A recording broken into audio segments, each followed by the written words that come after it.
April 19 സിനിമയുടെ പേരല്ല പറഞ്ഞത്.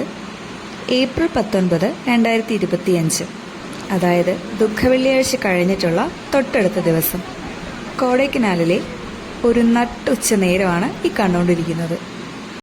ഹോളിഡേയ്സ് ആയതുകൊണ്ട് തന്നെ തിരക്ക് പ്രതീക്ഷിച്ച് 1 മണിക്കൂർ മുന്നെയാണ് പുറപ്പെട്ടതെങ്കിലും 2 ദിവസം മുന്നേ പുറപ്പെടേണ്ടിയിരുന്നു.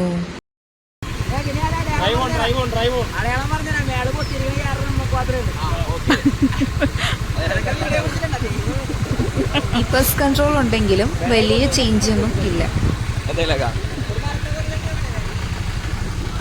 ട്രാഫിക് ബ്ലോക്കിൽ പെട്ട് മടുത്ത് നമ്മൾ ഇറങ്ങി നടക്കുകയാണ്. അടുത്തടുത്ത സ്പോട്ടാണെങ്കിലും ഈ ബ്ലോക്ക് കൊണ്ട് നമുക്കൊരു തരത്തിൽ മുന്നോട്ട് പോകാൻ പറ്റാത്തൊരു സാഹചര്യമായിരുന്നു. തിരക്ക് കാരണം റൂട്ടൊക്കെ മാറ്റി വിടുന്നുണ്ട്. ഇങ്ങോട്ട് വരുന്നവരൊക്കെ അതൊന്ന് ശ്രദ്ധിച്ചിട്ട് വേണം വരാൻ. നമ്മളവിടെ ഉണ്ടായിരുന്ന ടൈമിൽ ക്ലൈമറ്റ് എന്ന് പറയുന്നത് 16-21 ഡിഗ്രി സെൽഷ്യസ് ആയിരുന്നു. ഡേ ടൈമിൽ നല്ല ചൂടും നൈറ്റ് ടൈമിൽ തണുപ്പും ഉള്ള ഒരു ക്ലൈമറ്റ് ആണ് ഉള്ളത്. എങ്കിലും പുറത്തേക്കൊക്കെ പോകുമ്പോൾ നമ്മൾ ഒരു ജാക്കറ്റ് കരുതുന്നത് നല്ലതാണ്. ഏത് സമയത്താണ് അവിടെ കോട ഇറങ്ങുന്നതെന്ന് പറയാൻ പറ്റില്ല.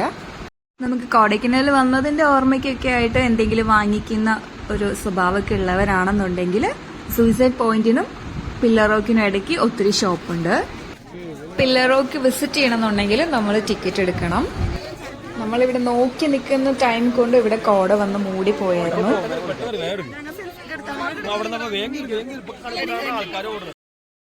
വണ്ടിയിൽ തന്നെ ഇരുന്ന് മരവിച്ചതുകൊണ്ടും വേറൊരു രക്ഷയില്ലാത്തതുകൊണ്ടും നമ്മൾ ഇറങ്ങി നടക്കുകയാണ്.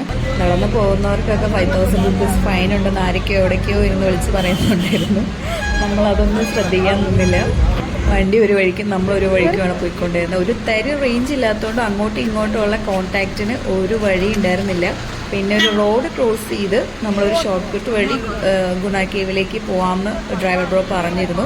എന്തെങ്കിലും ഒരു വഴി ഉണ്ടാക്കി നമുക്ക് കോൺടാക്ട് ചെയ്യാം എന്നുള്ള ധൈര്യത്തിലാണ് നടന്നു പോയത്. റോഡിലൂടെ ആണെങ്കിൽ കുറച്ച് ചുറ്റി വരണം. ഈ വഴി ഷോർട്ട് കട്ടാണ്, കുത്തനെ കയറ്റമാണ്. പ്രായമായിട്ടുള്ളവരാണെങ്കിൽ നല്ലപോലെ സൂക്ഷിക്കണം. സ്ലിപ്പറിയാണ് ഇവിടെ. എവിടെ കൂടെയൊക്കെയോ നടന്ന് നമ്മൾ അവസാനം ഗുണ കേവിന്റെ എൻട്രൻസിലേക്ക് എത്തിയിട്ടുണ്ട്. ഇനി എങ്ങനെയെങ്കിലും അതിന്റെ ഉള്ളിലൊന്ന് കയറി പറ്റണം. അതൊരു ക്രൗഡാണ് ഇവിടെ കാണുന്നത്. ഈ കയറ്റം കൂടെ നമ്മൾ കയറി ചെന്ന് ഒരു റോഡുണ്ട്, അത് ക്രോസ് ചെയ്ത് അപ്പുറത്തേക്ക് ചെല്ലുമ്പോഴാണ് ഗുണ കേവിന്റെ എൻട്രൻസ് ഉള്ളത്. ഇത്രയും തിരക്ക് കണ്ടപ്പോൾ ചെറിയൊരു ടെൻഷൻ ഉണ്ടായിരുന്നു.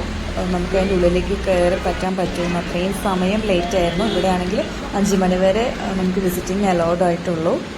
ഗുണ കേവിന്റെ എൻട്രൻസിൽ ആ കേവിന്റെ സൈഡിൽ തന്നെയാണ് നമുക്ക് ടിക്കറ്റ് എടുക്കാനുള്ള കൗണ്ടർ ഉള്ളത്. ഇത്രയും ക്രൗഡ് ആയതുകൊണ്ട് ടിക്കറ്റ് എടുക്കാനൊക്കെ ഭയങ്കര പ്രയാസമായിരുന്നു. ക്ലൈമറ്റ് ഒക്കെ ഒരു രക്ഷയില്ലായിരുന്നെങ്കിൽ ഇവിടുത്തെ തിക്കും തിരക്കും കൊണ്ട് പെട്ടെന്നൊരു തലവേദന വന്നിട്ട് തല പെരുത്ത് നിൽക്കണ സമയമായിരുന്നു.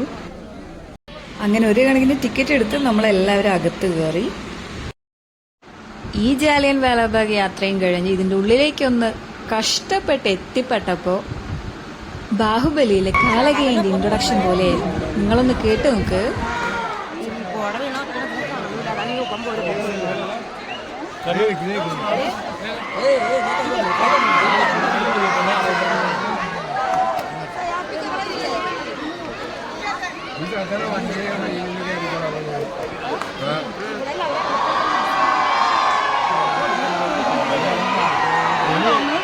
നമ്മളിപ്പോ കണ്ടോണ്ടിരിക്കുന്നത് മുഴുവനും ഇല്ലേ മഞ്ഞമ്മൽ ബോയ്സ് എന്ന് പറയുന്ന ഒരു ഫിലിമിന്റെ എഫക്റ്റ് ആണ്.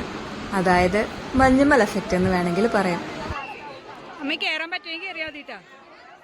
അഡ്വഞ്ചറസ് മൂഡായതുകൊണ്ടാണോ അല്ലെങ്കിൽ ഒരു രസത്തിനാണോ എന്നറിയില്ല, ആ ഗ്രില്ലിട്ടിരിക്കുന്നതിന്റെ മേലെ കൂടെ എല്ലാവരും കയറുന്നുണ്ടായിരുന്നു. അപ്പോൾ റിസ്ക് എടുക്കണതല്ല, എനിക്ക് റിസ്ക് സാപ്പിടുന്ന മാതിരി എന്ന് എൻ്റെ മമ്മി പറഞ്ഞെങ്കിലും അതിന്റെ സൈഡിൽ കൂടെ ഒരു സ്റ്റെപ്പ് ഉണ്ടായിരുന്നു. ആ വഴിയാണ് മമ്മീനൊക്കെ മേലേക്ക് കയറ്റി വിട്ടത്.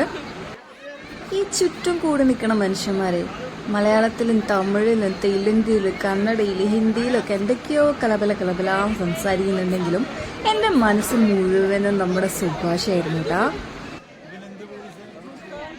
ഞാനിവിടെ 3rd ടൈമാണ് വിസിറ്റ് ചെയ്യുന്നത്. ഇതിനു മുന്നേ 2 പ്രാവശ്യം വന്നിട്ടുണ്ടെങ്കിലും അപ്പോഴൊന്നും തോന്നാത്തൊരു ഇമോഷനാണ് ഈ പ്രാവശ്യം വിസിറ്റ് ചെയ്തപ്പോൾ ഉണ്ടായിരുന്നത്. ഈ കേവിനെ കുറിച്ച് ഒന്നും അറിയാൻ വയ്യാത്തൊരു പ്രായത്തിലാണ് ഞാനിവിടെ വിസിറ്റ് ചെയ്തിട്ടുള്ളത്. ചുറ്റുമുള്ള മനുഷ്യന്മാരൊക്കെ ഇല്ലേ ചിരിച്ചും കൂവി വിളിച്ചും ഫോട്ടോസ് എടുത്തും വീഡിയോസ് എടുത്തും അവരൊക്കെ എൻജോയ് ചെയ്യുന്നുണ്ട്. പക്ഷെ ഞാനിവിടെ ആൾക്കൂട്ടത്തിൽ തനിയേ എന്നുള്ളൊരു ഫീലാണ് എനിക്കുണ്ടായത്. മഞ്ഞുമൽ ബോയ്സ് സിനിമയിൽ നമ്മൾ കണ്ടറിഞ്ഞതും കേട്ടറിഞ്ഞതുമായിട്ടുള്ള കാര്യങ്ങൾ ഇവിടെ വന്ന് നേരിൽ കണ്ട് കേട്ട് തൊട്ടറിയുന്ന അനുഭവം. ഡെവിൾസ് കിച്ചൺ ഗുണ കേവായി മാറിയതോടെയാണ് കൊടൈക്കനാൽ ടൂറിസത്തിന് ജീവൻ വെച്ചത്. ഇതിനിടെ 16ഓളം പേരുടെ ജീവനാണ് ഇവിടെ നഷ്ടപ്പെട്ടിട്ടുള്ളത്.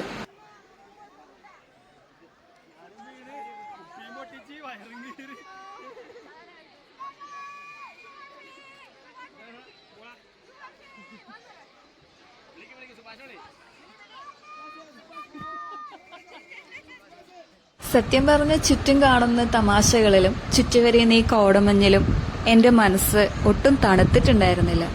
ഗുണ കേവിനൊത്ത മുകളിലായിട്ട് കമ്പിവേലി കെട്ടിത്തിരിച്ചിരിക്കുന്ന ഈയൊരിടം വല്ലാത്തൊരിടം. സുഭാഷ് ചേട്ടനും സിജു ചേട്ടനും ഹാറ്റ്സ് ഓഫ്.